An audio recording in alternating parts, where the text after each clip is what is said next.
नमस्कार। भारत दुनिया का सबसे बड़ा लोकतंत्र है और ये जो लोकतंत्र है, जो डेमोक्रेसी है, वो 4 पैरों पर टिका हुआ है।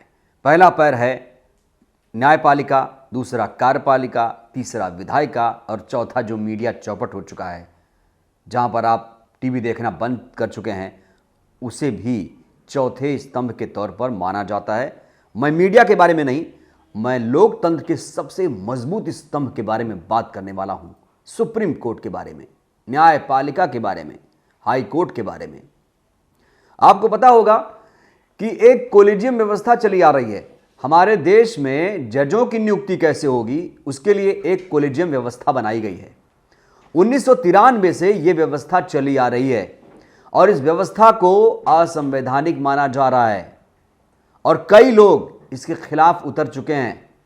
कोलिजियम को गलत माना जा रहा है क्योंकि सुप्रीम कोर्ट या हाई कोर्ट के जजों की जो नियुक्ति होती है वो इसी कोलिजियम के द्वारा की जाती है।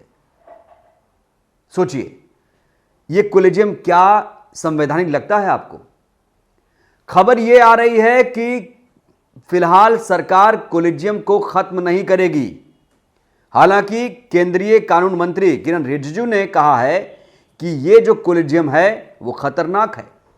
देखिए, कोलिजियम को आसान तरीके से आप समझिए तो इसमें यह है, मान लीजिए मुख्य न्यायाधीश को या सीजेआई को, डीवाई चंद्रचूड़ साहब को किसी जज की नियुक्ति करनी है या उनको अपना उत्तराधिकारी नियुक्त करना है, तो किसी को भी नाम फाइनल करके लिख देंगे और उसे सरकार के पास भेज दिया जाएगा। अगर सरकार उस नामों पर असहमत है या सरकार चाहती है कि ये नाम नहीं चाहिए, तो जानते हैं क्या होता है? सरकार की मर्जी इसमें बिल्कुल नहीं चलती है। सरकार ने मान लीजिए कहा कि एक्स नाम जो कोलिजियम ने लिखकर भेजा है वो मंजूर नहीं है, इसमें वाई नाम रख दीजिए, तो जानते हैं कोलिजियम व्यवस्था फिर से एक्स नाम को रेकमेंड करेगी, फिर से एक्स की सिफारिश करेगी और कहेगी कि आपको इसी में ही चुनना है। एक बाध्यता है इसमें। और क्या होगा? जो सुप्रीम कोर्ट ने जिसका नाम सिफारिश करके सरकार के पास भेजा है, सरकार को उसे मानना ही पड़ेगा।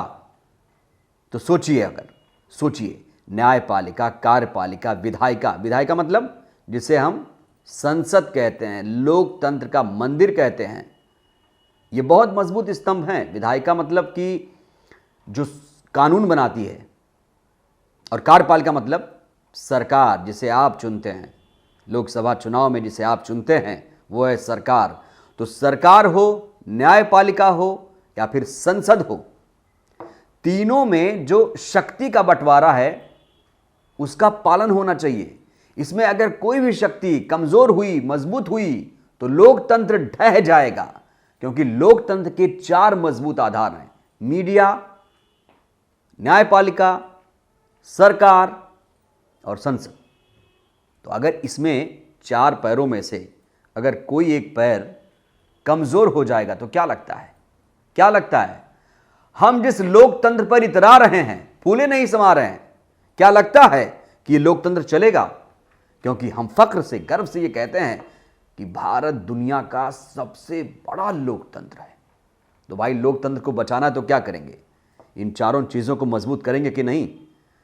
अब सरकार जो, देखिए, सरकार ने इसमें पहल की थी। 2015 में सरकार ने राष्ट्रीय नियुक्ति आयोग इसके लिए सिफारिश की थी। 2015 में राष्ट्रीय न्यायिक नियुक्ति आयोग एक लाई थी सरकार, जिसे जानते हैं सुप्रीम कोर्ट ने ही रद्द कर दिया था।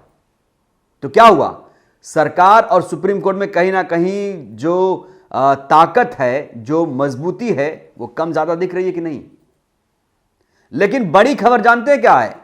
सरकार कोलिजियम को खत्म नहीं करना चाहती है। सोचिए, जिसको लेकर किरण रिजिजू लगातार आवाज बुलंद कर रहे हैं, कई सारे लोग, समाज सेवी लोग कह रहे हैं कि कोलिजियम खत्म किया जाए। सरकार इसमें पहल क्यों नहीं कर रही है?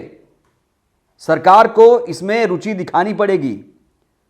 और अगर कोलिजियम रहा तो जानते हैं इसका असर बहुत ज्यादा पड़ेगा। जो जज लोग हैं ना, वो अपने लोगों को आगे बढ़ाएंगे, परिवारवाद आ जाएगा उसमें। और इसको लेकर दिलीप मंडल लगातार ट्वीट भी कर रहे हैं।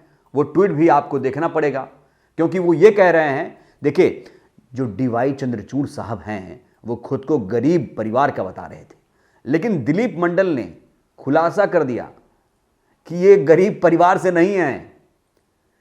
इनके पिताजी भी वकील थे, जाने माने सीजेआई थे, सोचिए, और फिर ये सीजेआई बने हैं। तो क्या कोलिजियम व्यवस्था जो 1993 से देश ढो रहा है, क्या इसे अब ढोने की जरूरत है? क्या इसे खत्म नहीं किया जा सकता? क्या सरकार अगर 2015 में प्रयास कर सकती है, क्या कुछ और संशोधनों के साथ आगे नहीं बढ़ सकती है? देखिए, मनोज झा जो आरजेडी के प्रवक्ता हैं, राज्यसभा सांसद हैं, उन्होंने भी इसको लेकर आवाज उठाई थी और कहा था कि जो राष्ट्रीय न्यायिक नियुक्ति आयोग है जो 2015 में सरकार लेकर आई थी, उसे नए सिरे से क्यों नहीं लाया जा सकता? भाई, लाया जा सकता है। आप इच्छा शक्ति दिखाना पड़ेगा सरकार को। सरकार चुप नहीं बैठ सकती, क्योंकि अब कोलिजियम ने जो चाल चली है उसे बिल्कुल मंजूर नहीं होना चाहिए। योग्यता भी कोई चीज़ होनी चाहिए। अगर योग्यता के आधार पर उत्तराधिकारी का चयन नहीं होगा तो जाहिर सी बात है कहीं ना कहीं उसमें खोट तो नज़र ज़रूर आएगी। तो कोलिजियम को लेकर लगातार सरकार को सुझाव दिए जा रहे हैं, लगातार कोलिजियम को बदलने की मांग उठ रही है। पूरे देश में इसको लेकर डिबेट हो रही है, बहस हो रही है, संसद में भी हो हल्ला हो रहा है। लेकिन सरकार इसमें अब कैसे आगे बढ़ेगी, ये सरकार के लिए सबसे बड़ा चैलेंज है और कोलिजियम व्यवस्था खत्म होनी चाहिए। हर कोई यही पूरे देश में डिमांड कर रहा है। अब सरकार को इसमें आगे बढ़ना ही पड़ेगा, क्योंकि पूरे देश में एक सुर में आवाज बुलंद की जा रही है कि कोलिजियम व्यवस्था को खत्म कीजिए। आप क्या सोचते हैं, क्या इस कोलिजियम व्यवस्था को खत्म नहीं किया जाना चाहिए? क्योंकि अगर लोकतंत्र के चारों स्तंभ को मजबूत करना है तो शक्तियों का बंटवारा भी बराबर होना चाहिए। आप क्या सोचते हैं? अपनी राय जरूर दीजिएगा। शुक्रिया। नेशनल दस्तक की आपसे गुजारिश है कि अगर इसको बचाना चाहते हैं तो नेशनल दस्तक को सब्सक्राइब करने के लिए रेड कलर के सब्सक्राइब बटन को दबाएं, फिर बेल आइकन की घंटी दबाएं। नेशनल दस्तक को बचाने के लिए बहुत जरूरी है कि हर खबर को शेयर करें, लाइक करें, कमेंट जरूर करें।